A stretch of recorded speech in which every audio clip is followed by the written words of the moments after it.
Welcome to Unity of Charlotte. My name is Rev Lisa. If you're here in the sanctuary, if you're at home watching this on Zoom, if you are watching this later on our YouTube channel, welcome. And let's go ahead with our mission statement. So our mission statement, let's say this together. Unity of Charlotte is the place for leadership. The experience of God to the practice of unity principles. And we can put if you are here for the first time, we would love to give you just a quick and gentle welcome. Please just gently raise your hand if you're here for the first time. Thank you for being brave enough to raise your hand. Welcome here today. We have fellowship after the service down the hall, and we'd love a chance to get to know you a little bit better and have you ask any questions on Unity in general or specific Unity of Charlotte. So we hope to see you afterwards and introduce ourselves. We invite you also to reach out to us in different ways.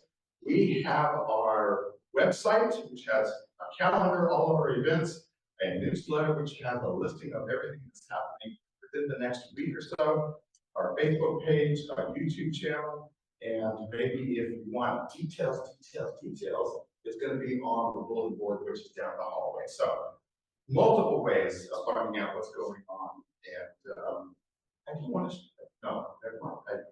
let's go ahead and move into prayer. So I invite you to just settle in, take a breath. As we move from our head down into our heart, as we feel, as we know that which is true within our lives, as we affirm that oneness which we know that we are, that oneness that shows up as our relationship with the divine, that oneness that shows up with each other as well, that oneness with our community and the world. We're so grateful for that knowledge. We're grateful for the space that we have to meet. We're grateful for each other as we come together in fellowship. And with that we say, amen. Let's go ahead and join together for our unity prayer of oneness. For those of you who don't know, our unity prayer of oneness is the first basic unity principle. So let's say that together. There is one presence and one power in my life and the universe. God, the good, omnipotence. We claim and affirm His presence in our lives as love. We also want to open up the space for anyone on your heart that is in need. So you might have family or friends that is in need of prayer at this time. So we open the space, say their name out loud now.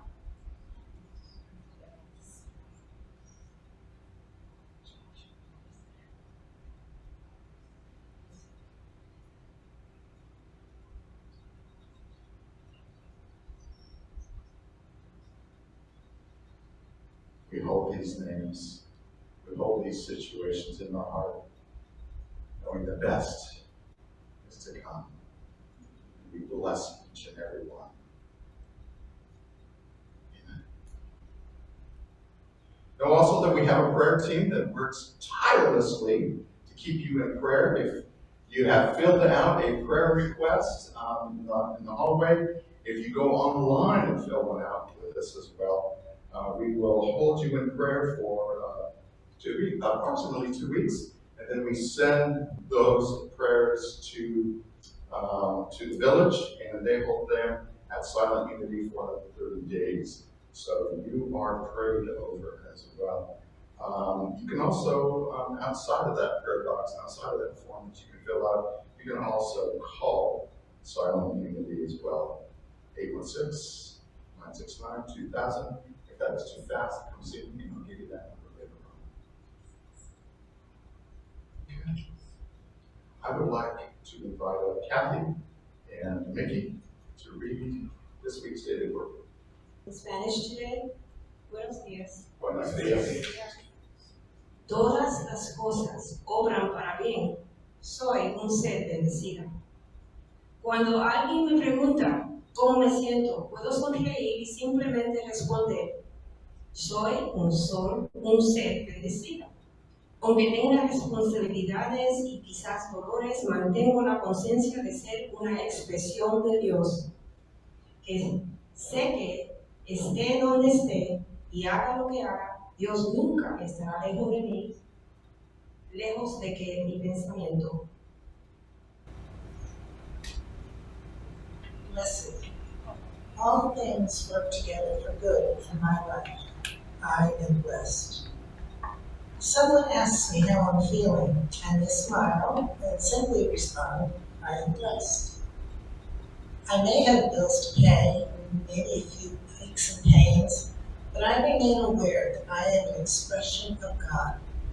I know wherever I am, whatever I am doing, God can never be further away than my next thought.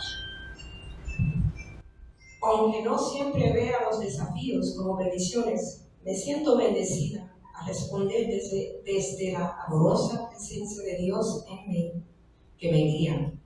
En lugar de reaccionar con ansiedad, actúo con calma y confianza, teniendo fe en el orden divino, consciente de mi bendición, irradeo una fe que espero ayude a otros a reconocer las bendiciones en sus propias vidas.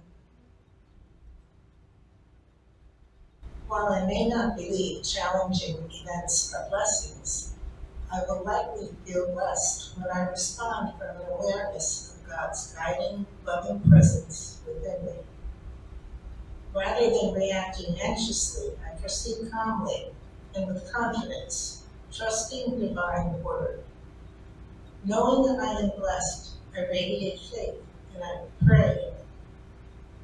And I radiate faith that I pray helps others recognize the blessings in their own lives. Que el Señor te bendiga y que te cuide. Que el Señor haga resplandecer su rostro sobre ti y tenga de ti misericordia. Que el Señor alce su rostro sobre ti y ponga en ti paz. Números 6, 24, 26. The scripture is from Numbers 6, 24 through 26. The Lord bless you and keep you. The Lord make his face to shine upon you and be gracious to you. The Lord lift up his countenance to you and give you peace. Good morning. Good morning.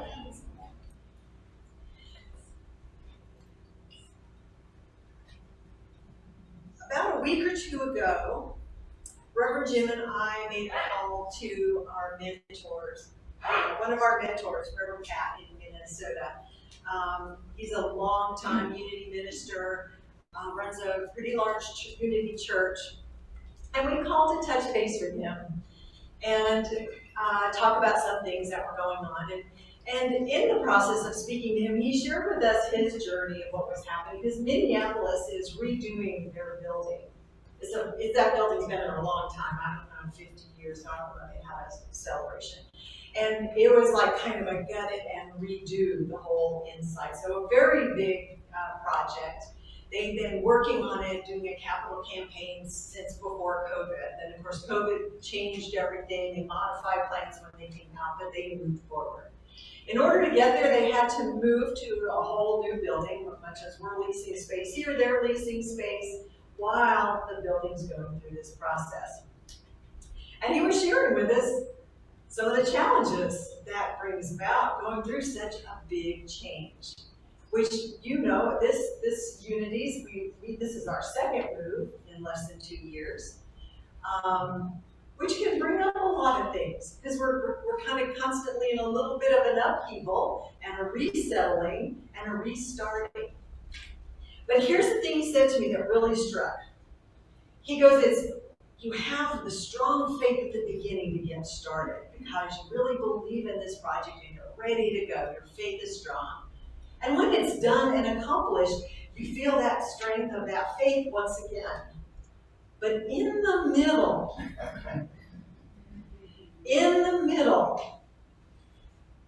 it's a lot harder. That's where faith has to be what carries us over and through it to reach that accomplishment. So, and that's very much what we have been feeling in that middle part. So today I'd like to talk about faith. Now, it just so happens that World Day of Prayer, Unity World Day of Prayer, which we just celebrated this week on Thursday, we held a beautiful prayer service here, Taze service. The theme for that was fueled by faith, I can move mountains. So faith and the understanding of faith and the power of faith is very much in our consciousness right now. So I want to talk about it today, and there's three things I'd like to talk about. One is faith as one of the 12 powers, as Charles Fillmore has described them. One of our powers and faculties. And then I want to talk about the powers of faith and strength together, and how that is what moves us through those challenging times. And finally, I want to talk about faith and forgiveness, because sometimes we forget how forgiveness plays a role in our faith. So let's begin by how we define faith in unity. Charles Fillmore defines it as the perceiving power of the mind linked with the power to shape substance. The perceiving power of the mind. We have thoughts, ideas. We can perceive of things that haven't even come into fruition in a physical form yet, right? We can see them in our minds. But that power acts on divine substance.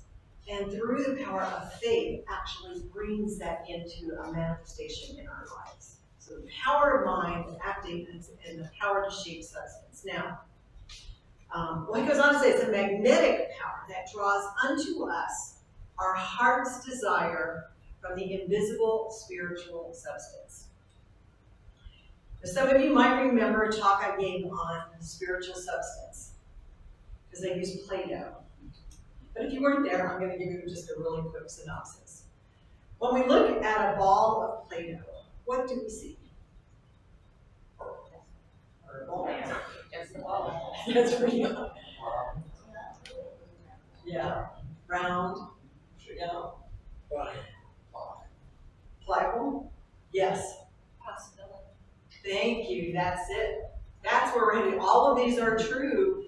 But we can also look at it and go, wow. Infinite possibility. You're at my top, aren't you? Infinite why? Because it can be shaped and molded based on what? Our ideas and the power of our ideas and our mind to mold and shape this into what our heart desires. So that's it for the Play-Doh part. But it's important to remember where we get this power. What is this power that we're talking about, this power of mind with the power to shape this divine substance? The power of God. Remember our first unity principle, there is but one presence and one power. That is the power of God, or good, or omnipresence. Now, understanding this is fundamental because we begin to shift from the idea that there's a God out there to the understanding that God is within and all around us. And that God, as this one presence and power, not being outside myself, is the power I am utilizing to live life. It is the life I'm in. This is God expressing as me and as you and as in everything in the universe. And within God is this invisible substance with which we shape and mold with our thoughts and minds to draw to us experiences that we then learn and grow from.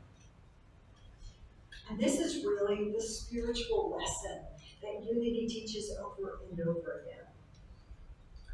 Now, each of the powers that Charles Fillmore describes has a disciple associated with them. And the disciple for faith is Peter. And you might remember that Peter started out as Simon. Simon doubted a lot. Simon is kind of the picture of wavering faith. Not quite sure, but feeling drawn to this power that Jesus was brought into this experience in this world. But at the moment that he saw Christ and recognized that indeed Jesus was God expressing, which when you recognize that, what must you also recognize? Yourself in that. Because how would you know that then if it weren't alive and active in you? So Peter is the disciple that's associated with this power, and he represents, Jesus told him once he had that realization, that awakening, you are the foundation of my church. You are the very foundation of this understanding. And faith is the very foundation of our entire spiritual belief system. Faith. I thought it was interesting because if you think about it, I'm very involved with the Mecklenburg Metropolitan Interfaith Group or network, and it's always, they bring different faith traditions together. So isn't that interesting that when we have a general term, we call everything a faith tradition?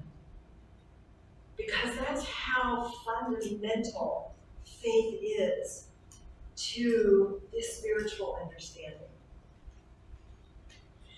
Now, I want to start a little bit of my own story, going back in time a little bit. When I made a big change in my life, new job, new city, new everything.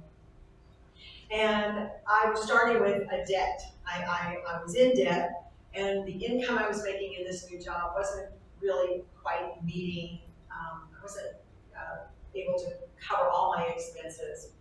And initially, this move, I was very excited, and I had a lot of faith because I knew I was guided, that was the right thing. I knew I was making the right move. I knew I was doing the right thing.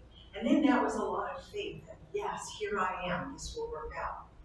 And then I moved to the middle part, where I have to make it work day by day by day. And my faith waned a little because I looked at my finances and thought, I don't know how this is going to work. I don't know. So this is the importance of, well, and I'll tell you how that would manifest. I mean, I had a spiritual practice, and I knew some of these principles, so I had not found unity yet. And so what would happen is, whenever my car broke down and I had to go to the car repair shop, panic, right? I just panicked. Every time my cat needed to be taken to the vet, which turned out to be awful because he was an elderly cat, I panicked. So my life was like a state of panic and then trying to come down from that. And then something else would happen, a state of panic. This is what happens when faith is not directed to truth. So I needed something else. And this is where I want to talk about the power of strength. Because faith and strength act together. And it's very important that we bring these two powers together. These powers are also considered faculties or capacities that we have. They're spiritual capacities within each and every one of us, that our spiritual journey is actually about bringing these into empowerment and in balance so that we literally can start to manifest a life from our own Christ nature, from our own divine nature. So faith and strength. Faith is the first quality to be unfolded spiritually, because without faith, we don't really have the impetus to move forward, to develop any of the others, right? If I don't have faith that I can do it or that they're even there, what would move me forward? So faith is the very foundation, and that's where we start. And I want to go back just a minute to remind us that faith is having the belief in what cannot be seen yet. Faith is the belief in what cannot yet be seen, but you know it is coming into manifestation.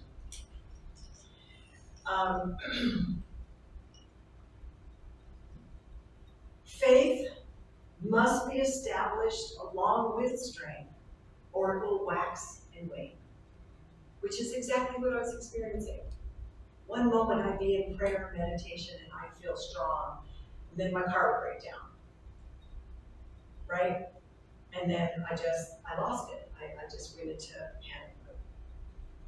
So strength and faith come together to get us through the middle part, the challenges that will inevitably come up, because challenges are how we grow.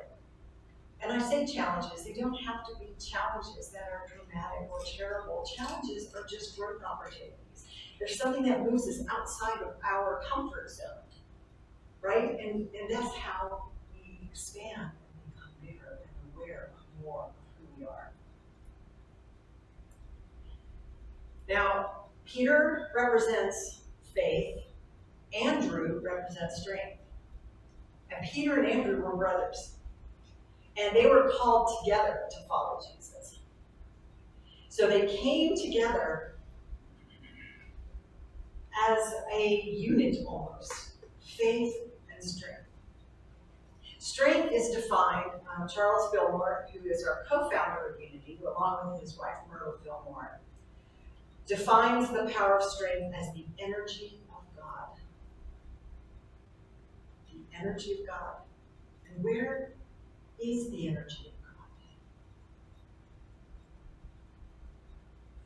The energy of God lives and moves and expresses in our very being, and in the very being of every living thing.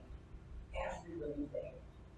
It's freedom from weakness, stability of character, the power to withstand temptation, and the capacity to accomplish. So you see how beautifully that partners with faith. Faith is believing, even though it has not yet come to manifestation, believing it can be accomplished. Reverend Pat stood in faith through that capital campaign with the vision of seeing how their building was going to be remodeled so that it became, ADA compliant. So it became an accessible building and offered more space and capacity for their mission. And in the middle of it, when everything's being torn apart, strength coupled with faith is what keeps him on track. It is strength in faith that helps carry us through the middle part when we still can't see it yet manifesting, and sometimes it may almost look like the opposite's happening. Because there's a clearing of the way to bring your vision of what you have faith into being. This reminded me of the story of David and Goliath. Because David represented strength. Because strength can be expressed both physically, mentally, and spiritually. Now, I'm really looking at spiritual strength, but strength mentally and physically are also important, but only if they're in balance, all three. So what is Goliath? So in case you don't remember, this is a battle between the Philistines and the Israelites. They've lined up to battle each other. The Philistines have Goliath, who is this giant of a man and a warrior, armored from head to toe, with a sword and a shield that's so heavy he has to have someone else carry it in front of him. Would not want to be that person. But because he had Goliath behind him, what could happen? So Goliath represents metaphysically our ability to be physically strong, but counting on that and only that. We armor ourselves and we're strong, or we're going to go do battle. David, on the other hand, was a shepherd boy. No armor, young, came with a slingshot, as was his only weapon. But David had been through a series of lessons and experiences which had brought him to a place of spiritual strength and mental strength. Mental strength was his ability to overcome any fearful thoughts and step forward to face this Goliath. And as the story goes, because of his spiritual awareness, he knew the one weak spot in Goliath's armor, used the slingshot, fired that rock right into that shot, and felled the giant. Now, metaphysically, it's not about slaying anybody. It's about, well, let me ask you, have you ever felt like you faced a Goliath situation in your life? I did. That's the kind of situation that feels huge and stronger than you, and it seems impossible because you cannot see how to deal with it. This was what I was facing at the time with this financial challenge, because I looked at it and I just didn't know how to make it change. How could I bring about change? I didn't know. So, I was facing my Goliath, and I started taking prosperity courses through Unity. I started to meditate more regularly. I tried the mastermind groups. I took a deeper dive into the Fillmore teachings and the Unity teachings. And I stayed with that because it was building my strength. And that gave me the strength to start to understand things in a whole new way. I had new ideas and understandings coming into my mind so that I had never had before, or didn't see at the time, or needed to strengthen because temptation had led me off to thinking in lack again. So as this began to change my thinking, ideas and plans started coming to me. It's like, oh, it appeared to be out of the blue, but really it was from all the work you could do along the way, and then all of a sudden there's these ideas that show up, and it's like, oh, I can do that. So I had a whole plan on how to start reversing my financial situation, which was a whole change of heart about what my financial situation was. Because the debt itself was not the burden. My thoughts about the debt were my burden. And this gave me new ideas and new ways of thinking that enabled me to release that burden. So I had a clear vision of a ship turning. You know, a big ship can't just reverse course, right? A ship, when it reverses course, has to kind of slow down in the direction it's going in, and then it starts to slowly turn. But that vision kept coming to me, so every time I worried that it wasn't going fast enough or it wasn't working, I just saw that ship and I said, no, it's working. And I stuck to the plans, and new ideas would come. And with that, my faith grew steady and more surely, but there was still one more step needed. And this is what I want to move to next. Because we often don't think about faith and forgiveness together. And one of the things I read from Charles Fillmore is that faith is more than mere belief. It is the very substance of that which is believed. It's the very substance of that which is believed. But then he went on to say, it works by love. It works by love. All the whole. So if I'm carrying thoughts of condemnation, enmity, resistance, I'm going to be creating more Goliaths. Because they block, love is the natural flow of our spiritual nature. Love's the natural flow of who we are. It is the great empowering harmony that connects us all as one. And without that, and we block that, and we block our ability to manifest that in our lives. So, if we continue to fuel our faith with lack or limitedness or fear, which is what I was doing in the middle part, until I said, ooh, this isn't working very well. I think I want to do something different. And I was given the tools to build my strength into my faith and begin to fuel my faith more consistently and more constancy, and with more constancy. And when those thoughts of judgment and condemnation and resistance came up, I just gently but firmly said, no. No, that is not the truth. And I would utilize the powers of faith and strength to shift the power and energy of my very being back into an alignment with my spiritual truth. Now, when I did that, things just started coming to me. A new job that paid a lot more. I had wonderful coworkers that I got along with very well. And I just started manifesting money and opportunities. And I just look at, I remember I'd go home to the gym and go, I don't know where that came from. It just showed up. I got a call from a recruiter, and it's the perfect job. It's my job. I know it's mine. So, faith, strength, and forgiveness. And I want to add to forgiveness. It's so important to forgive yourself.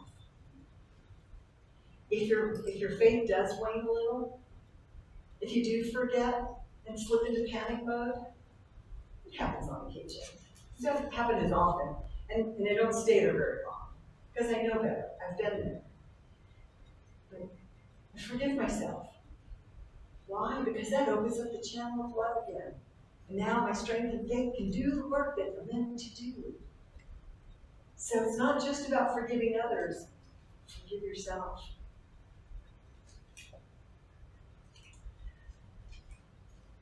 So we've talked about those three things, the power of faith as being very foundational to our very spiritual, the very practice of our spirituality and growth. We've talked about strength as the power joined with faith, which keeps us in a place of constant, steady steadfastness. And we talked about faith and forgiveness, which keeps, once we have that faith and strength, now we keep that channel of love open and flowing. Because that's our natural state of being. This is how we're meant to be here. This is how God created us to be here. So with that, I would like to take you into a short meditation. And let's just put our focus and our attention on faith.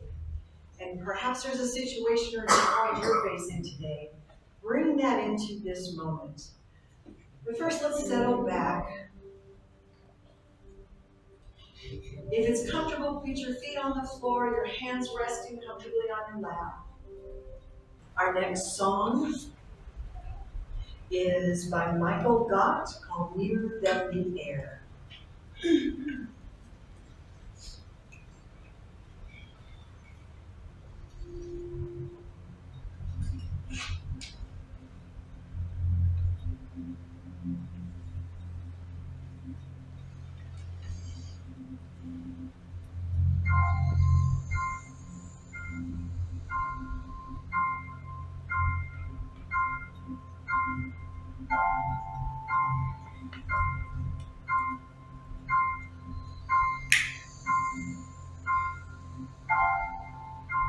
It's like the air around me.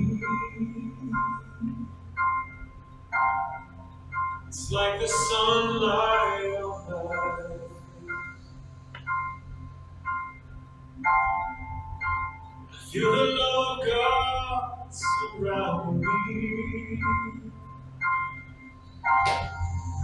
I am touched by amazing grace. And all I ever wanted, and all I ever needed, is already there.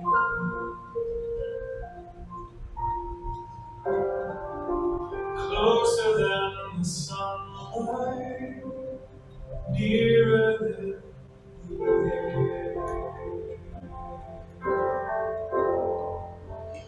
I breathe in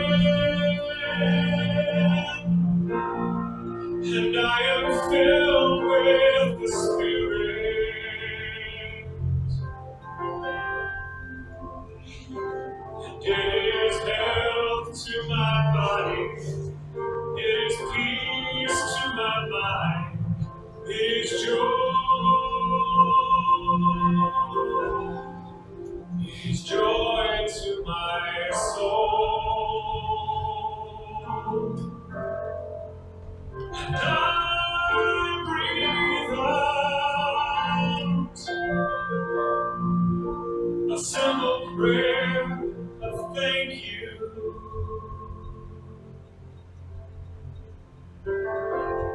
And my breath becomes a song that we're singing all along, that is singing everywhere.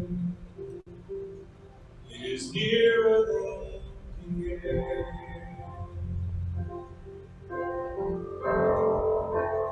I breathe in, and I am filled with the Spirit. Oh, it is health to my body, it is peace to my mind, it is joy, joy to my soul. And I breathe out my simple prayer. Thank you. And my breath becomes a song that we're singing all along, that is singing everywhere. It is nearer than the air.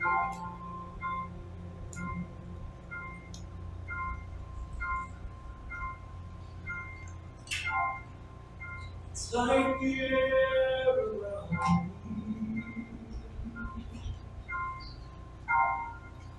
It's like the sunlight on my face. I feel the love of God. Stand if you are able, and we will do our peace song together.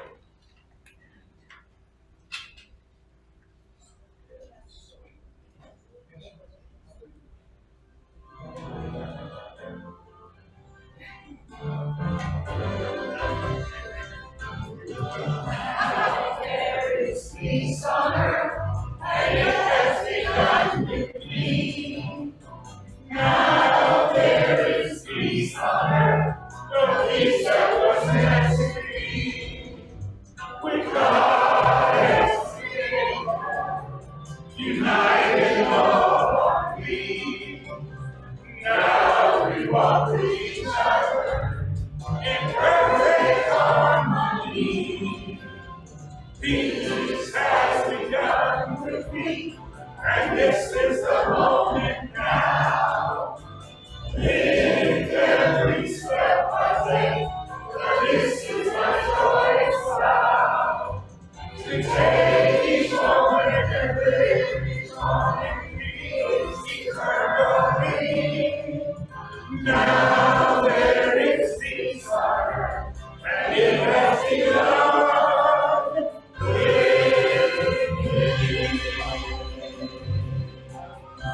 Introduce yourself to somebody you don't know.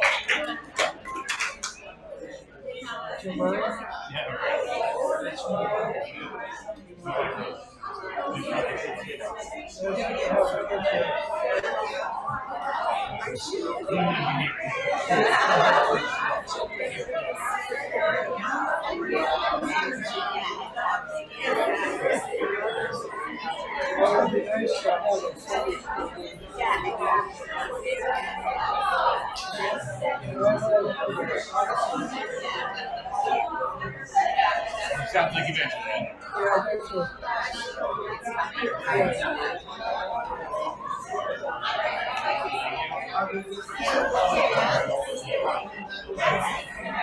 Jim.